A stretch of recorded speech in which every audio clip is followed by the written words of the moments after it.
ઓમ શ્રી કૃષ્ણ પરમાત્મને નમઃ. શ્રીમદ ભાગવત કથા, રહસ્ય અને દૃષ્ટાંત. દોડતા દોડતા દ્વારકાનાથ જે ઝૂંપડીમાં દ્રૌપદી પ્રાર્થનામાં તન્મય થયા છે ત્યાં પ્રગટ થયા.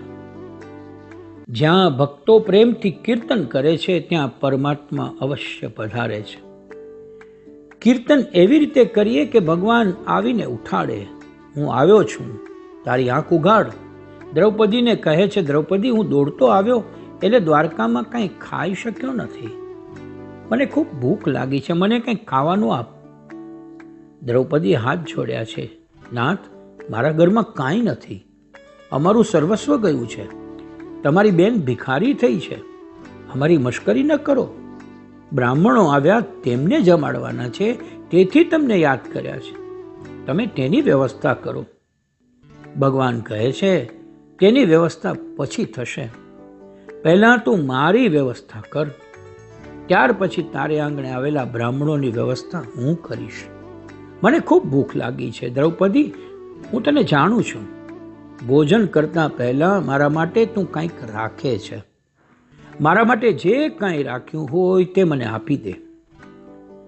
જે ઘરમાં કૃષ્ણનો ભાગ અલગ રાખવામાં આવે છે તે ઘરમાં લક્ષ્મીજી અને અન્નપૂર્ણા અખંડ બિરાજે છે.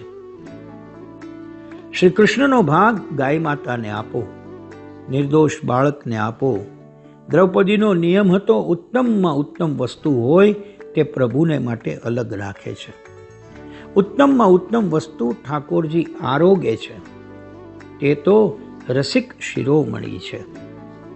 દ્રૌપદી જમવા બેસે ત્યારે 3 કોળિયા અન્ન જુદું રાખે છે. સાંજના શ્રી કૃષ્ણ ન આવે ત્યારે ગાયમાં મારા શ્રી કૃષ્ણ વિરાજે છે એમ માનીને દ્રૌપદી તે કોળિયા ગાયને ખવડાવી દે છે, બાળકને ખવડાવે છે. દ્રૌપદી કહે છે, ના, તું આજે ભૂલી ગઈ, તમારા માટે કંઈ રાખ્યું નથી. ભગવાન કહે છે, અક્ષય પાત્ર મને બતાવો, મારા માટે જરૂર તે કંઈક રાખ્યું જ હશે. દ્રૌપદીએ અક્ષય પાત્ર શ્રી કૃષ્ણના હાથમાં આપ્યું.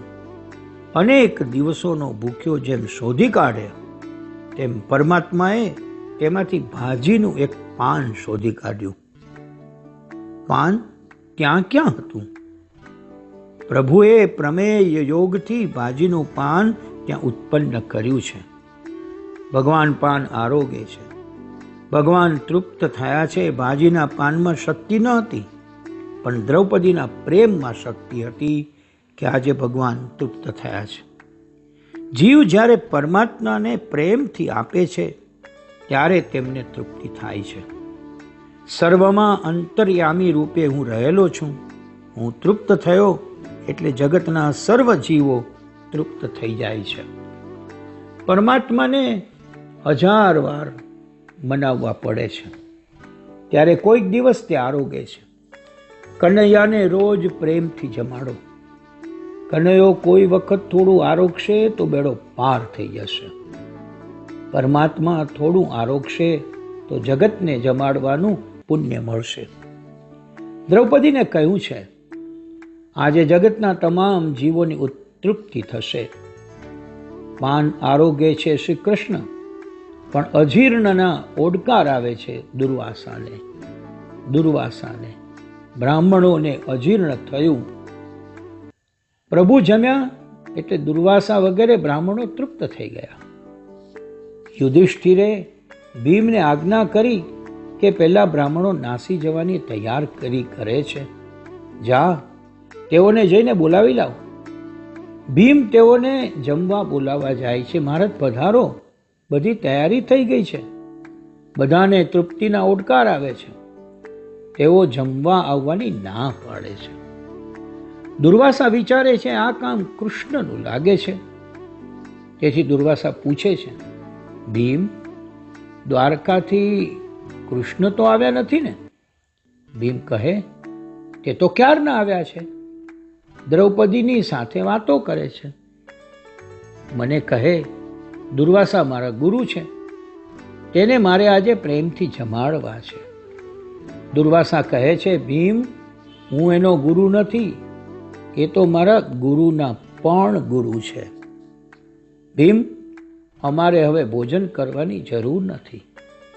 તમારા સંયમ, સદાચાર, ધર્મપાલન તેમજ કૃષ્ણ ભક્તિ, કૃષ્ણ પ્રેમ જોઈ વગર ભોજને મને તૃપ્તિ થઈ છે. પાંડવોની સરળતા, પાંડવોનો ગૌ બ્રાહ્મણ પ્રત્યેનો પ્રેમ, પાંડવોનો સાધુ બ્રાહ્મણો પ્રત્યેનો સદભાવ, પાંડવોની અનન્ય કૃષ્ણ ભક્તિ વગેરે જોઈ હું રાજી થયો છું. દુર્વાસાએ આશીર્વાદ આપ્યો, તમારો જય થશે, કૌરવોનો વિનાશ થશે. મોટા ભાઈ, 4 મહિના સેવા દુર્યોધને કરી અને આશીર્વાદ તમને મળ્યા. શંકર સ્વામીએ કહ્યું છે કે જીવ અને બ્રહ્મ એક ન હોય તો શ્રી કૃષ્ણ ભાજીનું પાન આરોગે અને દુર્વાસાને તૃપ્તિ કેમ થાય? જીવ અને ઈશ્વરનો ભેદ અવિદ્યાથી ભાસે છે, પણ તત્વ એક જ છે. જે શ્રી કૃષ્ણને જમાડે છે તે જગતને જમાડે છે. હરિ ઓમ.